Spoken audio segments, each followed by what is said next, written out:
Today was the first time that Alex and Michelle had met. Their studies and their careers have taken them in different directions, but their stories are closely intertwined. Both returned to their schools blocks away from Ground Zero in the weeks after 9/11, and they've both been forced to confront a life-changing diagnosis that neither expected. Well, if you do, then you get Michael involved and you appeal it. So I was diagnosed with thyroid cancer when I was 28 years old. I had just moved out to California for grad school, and I was devastated by my diagnosis. It was completely unexpected. I was blindsided by it. It was just a significant time in my life. I was away from my family, my friends, my whole support network, which turns out to be really important when somebody's going through cancer. I was diagnosed with thyroid cancer when I was 25. And it was also through just a routine checkup where the doctor happened to feel my neck, to feel my lymph nodes. And it was completely unexpected. And being a young person, when all your friends are out living their lives and starting their careers and dating, it's really, really hard to be dealing with something so sudden and sort of confronting your mortality when you're at such a young age. Alex was a senior at Pace University when the towers fell and was initially unaware that there could be a connection between her cancer diagnosis and the toxins she was exposed to. For Michelle, though, the connection was immediate. A number of her classmates at Stuyvesant High School have also been diagnosed with severe cancers in their 20s. Rich Allies works for the law firm assisting Michelle and Alex. He's a 40-year veteran of the New York City Fire Department and served as a battalion chief during 9/11. He recalls the conditions around Ground Zero. In the early days we worked, there was just a cloud of haze, sort of like a snowstorm. Just the air, it was very difficult to breathe. We didn't have proper breathing apparatus, so everyone was using paper masks, which would just clog up and you'd get rid of it. I can hear you!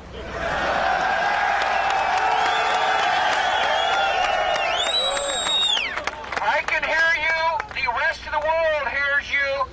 And the people who knock these buildings down will hear all of us soon. As a first responder, I knew the risk that we were taking, dealing with the toxic exposure, but that was something that I had signed on for. And the weeks following, it was just, you just realized, it was a vivid smell. You knew that the air was not safe to breathe. Stuyvesant High School was used as a command centre for recovery workers in the days following 9/11. And after the EPA declared that the air was safe to breathe and the water was safe to drink, the school reopened to students less than a month later. I definitely remember the smell, sort of an acrid chemical smell that was all throughout Lower Manhattan. Walking from the subway to high school, I remember thinking, this smells like the kind of thing we should absolutely not be breathing in. And we just did day after day. There was a barge right next to our school where they were dumping debris from the World Trade Center. And to me, that's one of the most visceral memories, is the sound of mangled metal from a building where we had watched people die being dumped into a barge. And it would kick up all this dust and we would hear the sound and we would have to think every single time, of the fact that we'd seen this building fall, and now right by our high school, they were putting giant mangled pieces of it into a barge. It was a terrible situation. Michelle's lawyer highlights the fact that she was a minor at the time with no decision-making ability of her own. They didn't have a choice. As a matter of fact, they were told the air is safe. Those were the famous words of the Environmental Protection Agency, whose leader forgot her mission, which is protection. It's the middle word there. We've had concern. We're going to continue to monitor, but right now, as I will tell you, everything we're getting back from the sampling that we're doing is below background levels. There is not a reason for the general public to be concerned. It's not going to be a particular hazard unless you have breathing difficulties. And instead, they said the exact opposite. Come back to school. Come back to Wall Street. Everything is okay. Unfortunately, they really let the public down. Michael was influential in the passing of the Zadroga Act. That's legislation that established the World Trade Center Health Program, covering the cost of medical care for those who were exposed to toxic fumes, dust and smoke, and later became sick.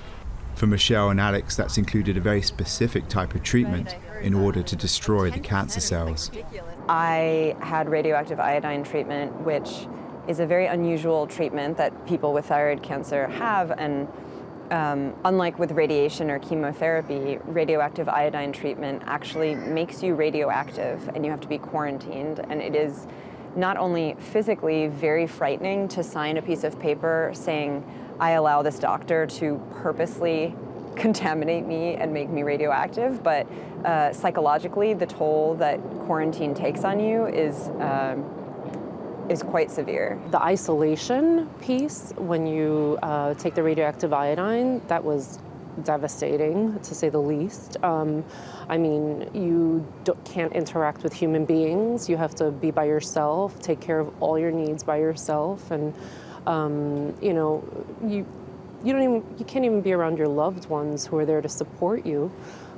So that was terrible. I mean, it definitely led to absolutely a depressive episode. Medical experts are confident that these cancers can be directly tied to toxin exposure, and that the problem is only likely to increase in severity in the years ahead. I think we do feel pretty definitively that this is a cancer cluster related to the 9/11 toxin exposures, but I think this is just the beginning of the cancers we're likely to see, because there is a very long lag time between when you're exposed to a carcinogen, you know, toxins that could cause cancer, and when you actually develop the cancer. And 10 years in terms of that kind of biology is not very long. So I would expect in the next 10 years or so that we'll actually see a lot more cancers related to the event. Dr. Gounder also addresses the psychological impact a cancer diagnosis can have at such a young age.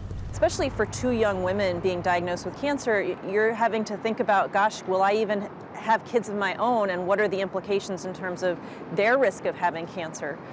You know, so I think it is a bit of a different thing when somebody that young is diagnosed with cancer before really having had a chance to start a life, a family, a career. It is a very different point of your life to be coping with something like that. Following radioactive treatment, both Michelle and Alex are now in remission. Their experiences have had a significant impact on their career paths. Alex now oversees research at UCLA investigating the links between breast cancer diagnosis and depression, while Michelle has just written a book exploring the ways in which young women navigate serious health issues. That is good. Both of you pursued careers in journalism and the medical field, respectively looking at psychology, the psychology of diagnosis. So I wonder, what impact has your own personal diagnosis had on your personal mental health? Cancer is pretty terrible at any age, but we were both in our early 20s or mid-20s, and you can't get that youth back, you know? It's an age where you've been promised sort of ease, and that it would get harder as you got older, and we kind of both got hit with something much sooner than a lot of other people, and you can't get that back, unfortunately. I mean, it definitely changes your life trajectory. It, you know, made me question, you know, my future, my fertility, what cancer treatments would do to my body at such a young age. I'm also taking medication, you know, thyroid medication for life, and a young person shouldn't have to take medication for life. A young person shouldn't have to deal with cancer in their late 20s, but you do, and you move on and you just deal with it. But it's changed my life completely. For Alex, a ray of light at the end of a difficult, dark tunnel. Last year, 9 years after her cancer diagnosis, she and her husband Colin gave birth to their first child, a daughter, Jasmine Rose Miller. Spending time with Michelle and Alex, it became very apparent that this isn't a matter of blame. It was incredibly difficult to recall those days following 9/11, but for them it's important. Important to raise awareness and ensure that other students who may have been exposed to toxins remain vigilant and are screened regularly by their physicians.